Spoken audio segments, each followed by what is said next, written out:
Shalom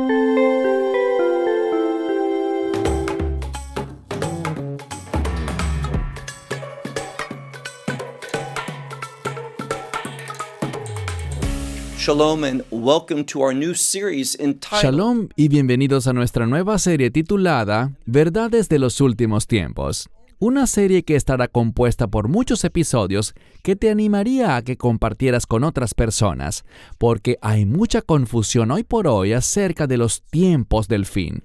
Comencemos. En esta primera entrega trataremos con una frase que encontramos en la Biblia, y esa frase es los días de Noé. ¿Qué significa eso? Cuando Yeshua usó esta expresión, ¿qué estaba enseñando? Nos llega dentro de un contexto muy específico, y ese contexto es la venida del Hijo del Hombre. Y cuando hablamos de la venida del Hijo del Hombre, hay dos posibilidades. Una es el arrebatamiento o el rapto, y la otra es la segunda venida. Bien, sabemos que el arrebatamiento ocurre antes de la ira de Dios, mientras que la segunda venida ocurre al final del derramamiento de la ira de Dios. Cuando el Mesías venga, Él traerá el final o la conclusión de la ira de Dios. Así que teniendo eso en claro, comencemos. Te invito a que tomes tu Biblia y vayas conmigo al libro de Mateo, capítulo 24.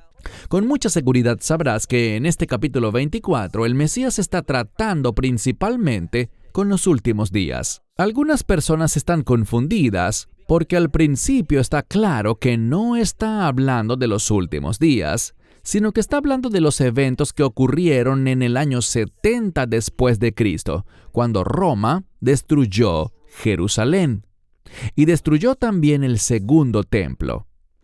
Sabemos que eso ocurrió hace muchos siglos atrás, pero después de que el Mesías habló sobre ese evento y profetizó lo que sucedería, te pregunto algo. ¿Tuvo razón en su profecía? Claro que sí. Estuvo totalmente en lo cierto, porque esos días llegaron. De hecho, 40 años después, sucedió lo que el Mesías anunció, la destrucción del templo. Cuando dijo que no quedaría piedra sobre piedra que no fuese derribada, todo eso se cumplió. Él estaba exactamente en lo cierto, y así también está exactamente en lo cierto en cuanto a lo que dice en la siguiente parte de este capítulo, con respecto a los últimos tiempos. Ahora, vemos algo. Y eso es que después de hablar con sus discípulos en relación con su pregunta sobre la belleza de los edificios de Jerusalén, y especialmente en el área del templo, el Mesías fue a un lugar diferente. ¿A qué lugar? Se trasladó al Monte de los Olivos. Y encontramos que, comenzando en Mateo 24, verso 3, todo lo que dijo después fue dicho desde el Monte de los Olivos.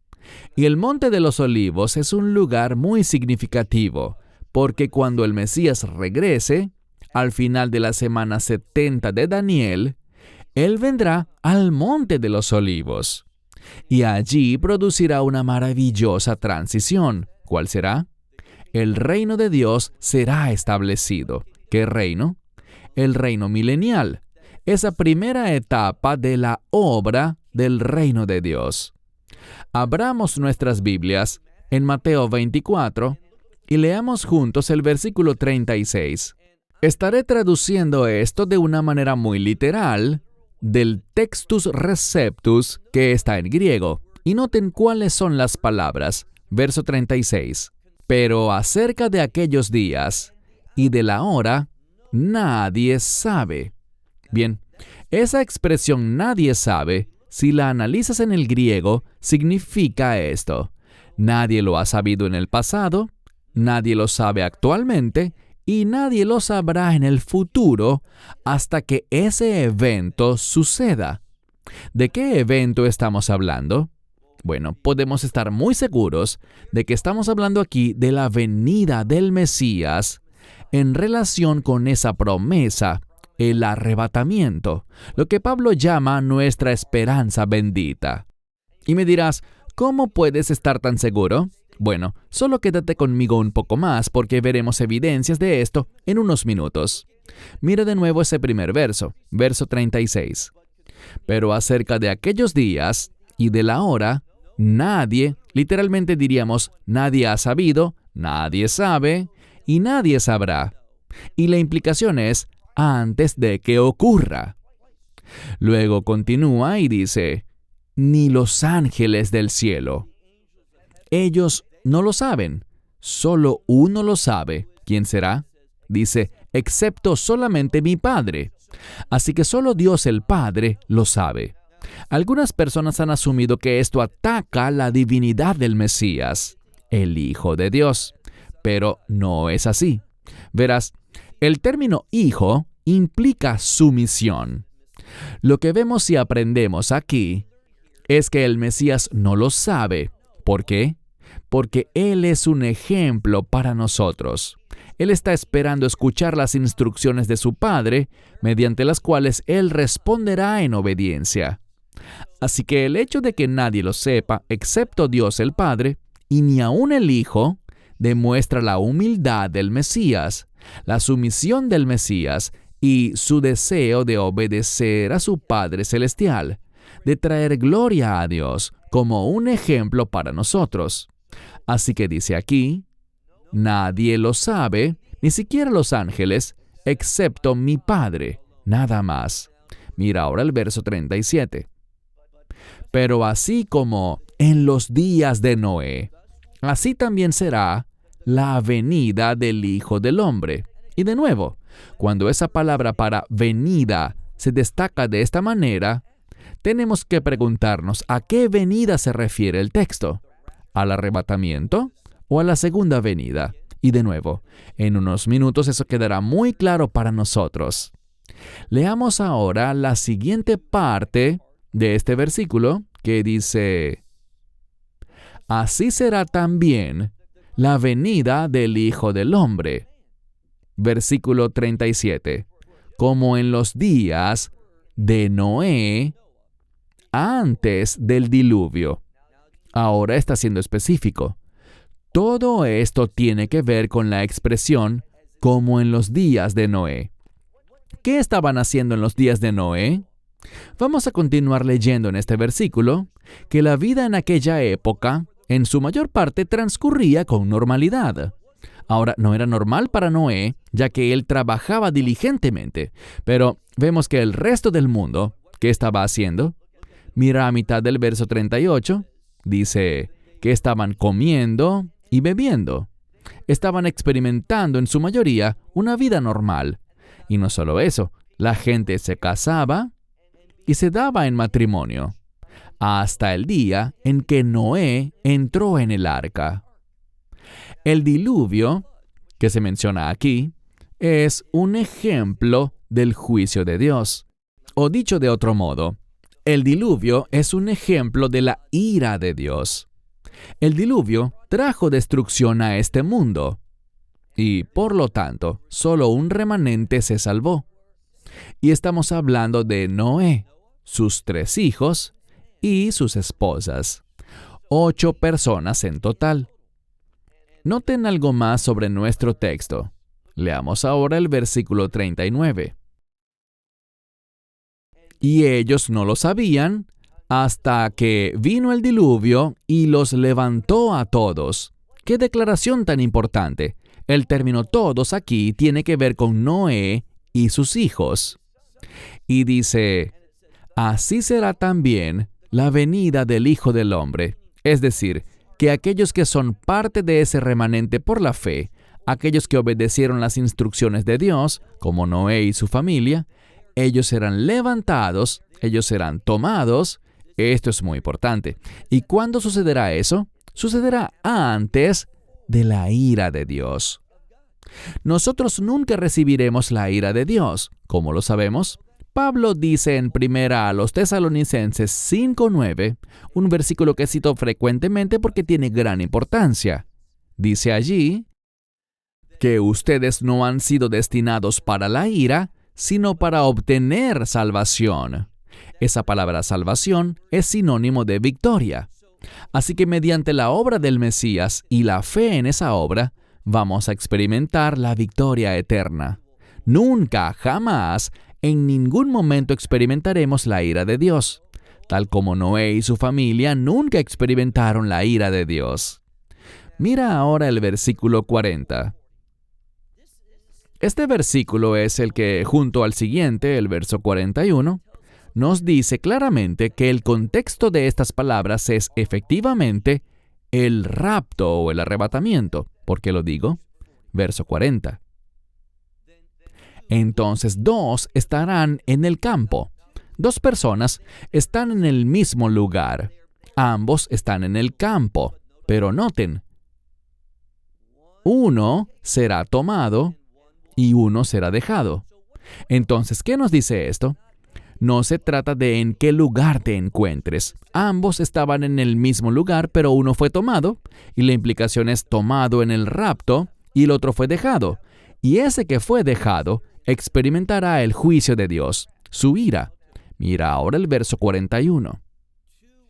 2 estarán moliendo en el molino. Una será tomada y una será dejada. Fíjense que aquí la redacción está en femenino, así que estamos hablando de 2 mujeres que estarán trabajando en el molino. No solo están en el mismo lugar, sino que están haciendo la misma labor, porque nuestra salvación no se basa en dónde estamos ni en lo que hacemos. Nuestra salvación se basa en lo que el Mesías hizo, en que fue a esa cruz, murió en esa cruz, derramó su sangre, y no solo murió, sino que sabemos que además resucitó de entre los muertos. Leamos ahora todo el versículo. 2 estarán moliendo en el molino. Una será tomada y una será dejada. La creyente será tomada y la no creyente será dejada. Eso es simplemente un hecho, y aquellos que sean dejados experimentarán el juicio de Dios, la ira de Dios. Bien, muchas veces la gente me hace esta pregunta. ¿Puede alguien que no fue tomado en el rapto ser salvo? Sí, el Evangelio es poderoso. Y mientras el reino milenial no haya comenzado, hay una oportunidad para aquellos que fueron dejados, que no fueron tomados, de aceptar ese Evangelio. Pero, ¿cómo se hace eso? ¿Qué significa aceptar el Evangelio? ¿Cómo se encuentra la salvación? Muy sencillo. Reconoces que eres un pecador, como lo es toda la humanidad, que todos hemos caído de la gloria de Dios.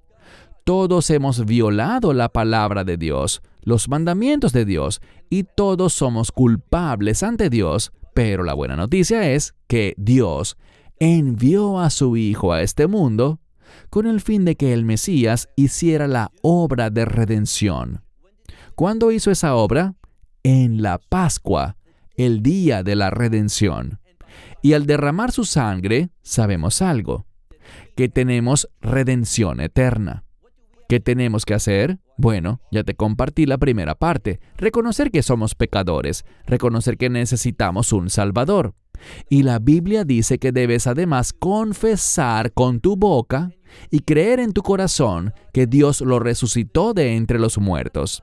Porque no es suficiente solo con creer que el Mesías murió por nuestros pecados, sino que también debemos creer que Dios lo levantó de entre los muertos. Y esa resurrección, si la creemos, nuestra fe no será en vano. Así que, buenas noticias para todo el mundo. Ahora, un punto más que debemos tener en claro. Hay personas que enseñan una doctrina muy equivocada, y esa es que la muerte del Mesías fue limitada. Ellos usan una expresión que nunca debemos usar en relación con la obra del Mesías. Usan el término expiación limitada. No hubo nada en relación con la obra que hizo el Mesías en la cruz que tuviera que ver con la expiación. Él no murió en el día de la expiación. Él murió en la Pascua. Él entregó su vida, derramó su sangre. La Pascua tiene que ver con redención. Y como dice el autor de Hebreos, a través de esa redención que viene por medio del Mesías, de su muerte en la cruz, dice Hebreos 9:12, que tenemos redención eterna. No tenemos expiación. La expiación es inferior a la redención. La expiación solo cubre el pecado, haciendo que el juicio aún sea necesario. Pero a través de la redención, ya no hay necesidad de juicio. A través de la redención, nuestros pecados son erradicados, ya no están allí. El nuevo pacto dice que todos nuestros pecados son perdonados y que Dios no recordará más nuestros pecados. Así que todos son olvidados y nos hemos convertido en la justicia del Mesías, lo que significa que su justicia ha sido colocada sobre nosotros para que podamos tener seguridad y confianza de que seremos bienvenidos en el reino de Dios gracias a la obra del Mesías y a que recibimos ese regalo de la gracia de Dios, la redención eterna para todos los que crean y que la reciban por fe. Y a través de la fe, como aprendimos de Abraham, él creyó en Dios y Dios se lo contó como justicia. Así que, los días de Noé, ¿qué nos dicen en el contexto de los últimos tiempos? Los días de Noé fueron un tiempo para que la gente se arrepintiera, para que aceptara a Dios antes del diluvio, que representa el juicio de Dios. Así que, insisto, podemos estar seguros de algo. ¿Cuándo viene el Mesías? La Biblia dice que nadie sabe el día ni la hora, pero sí sabemos el orden de los eventos. El rapto sucederá antes de que venga la ira de Dios. ¿Por qué? Porque no hemos sido destinados para la ira, sino para la salvación. Buenas noticias en las que puedes creer. Con esto terminamos. Gracias por tu sintonía. Comparte este video y anima a otros a suscribirse a nuestro canal de YouTube para que no se pierdan nuestra próxima entrega de esta nueva serie titulada Verdades de los Últimos Tiempos, estudiando temas de máxima importancia desde un punto de vista bíblico. Shalom. Shalom. Esperamos que te hayas edificado con el mensaje de hoy y lo compartas con otros. Te invitamos a seguir nuestros estudios cada semana por este canal y por el portal de YouTube de Amarás a Israel. También puedes descargar nuestra aplicación móvil gratuita, Mi Estudio Bíblico. Finalmente, para obtener más información sobre nosotros, visita nuestra web amarasaisrael.org, donde encontrarás otras conferencias de Baruch en audio, video y texto. Hasta el próximo programa. Que el Señor te bendiga en Yeshua HaMashiach, Jesús el Mesías, mientras caminas con Él. Shalom desde Israel.